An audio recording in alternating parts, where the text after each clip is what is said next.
హత్యలు చేయించిండ్రు, ఇవన్నీ ప్రజలు మర్చిపోయినరా? మీ అవసరాల కొద్దీ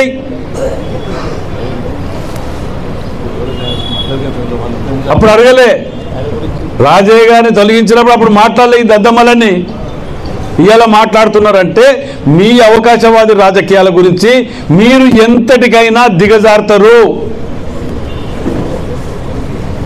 మేము ఇవాళ వారు జాయిన్ అయినందుకో, వీళ్ళు పోయినందుకో, వాళ్ళు వచ్చినందుకో మేము మాట్లాడలే.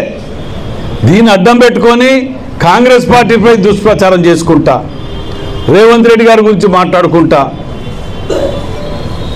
పొద్దుగా లేస్తే అబద్ధాలతోటి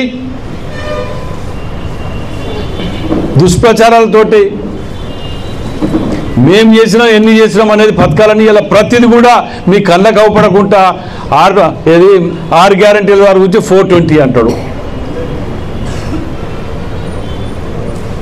అందులో పథకాలు కళ్ళకు అవపడతలేవా వీళ్ళకు?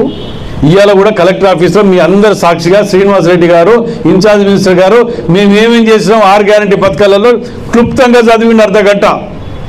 అవి వాస్తవాలు కాదా? వీళ్ళట ఇంకేదో మాట్లాడుతుంటాడు, ఏదో అటా ఏ అటా ఓ అటా నువ్వు చేసింది ఏది 10 ఏళ్ళు సమయం ఇస్తే కూడా 3 ఎకరాలు ఇవ్వకపోతే మన దళిత బంధు 2 ఇచ్చి వాసన చూపించేది, PhD to PG ఇవ్వకపోతే విద్యార్థులకు ఇది ఇస్తానని చెప్పలేదా? నిరుద్యోగ భృతి అట్లా చెప్పుకుంటూ పోయినా 10 ఏళ్ళైనా ఇవన్నీ దద్దమ్మ అడిగేటోళ్ళు లేరన్నా, ప్రజలు గమనిస్తలేరన్నా. మీరు చేసిన ప్రతి పాపం ఇప్పుడు ఎలక్షన్లు రాగానంటే గెలుతారట. వీడు ఏడికెళ్ళ మీరు గెలిచేది? మొన్న డిపాజిట్ పోయిన సిగ్గుసరంలో కూడా ఒక ఎంపీ గెలవలేదు, 3rd ప్లేస్కి పోయిండు మీరు. మీ చాప్టర్ క్లోజ్ అయిపోయింది, మీకు ఇది లేదుగా. ఇంకా ప్రజలు చీకొట్టి మిమ్మల్ని వాడలకి వెళ్ళి గెలివేదాకా మీరు చేసే పాపాలకు రాబోయే రోజులలో మీరు ఎలక్షన్లలో ఓటు అడగడానికి పోతే ఊర్లలో ప్రజలు మిమ్మల్ని తిరగనియరు బిడ్డ, అది గుర్తుపెట్టుకోండి. మీకు ఆఖరి కట్టిన ఇల్లు ఇవ్వలేకుండా రాష్ట్ర వ్యాప్తంగా కూర్చున్నటువంటి దద్దమ్మలు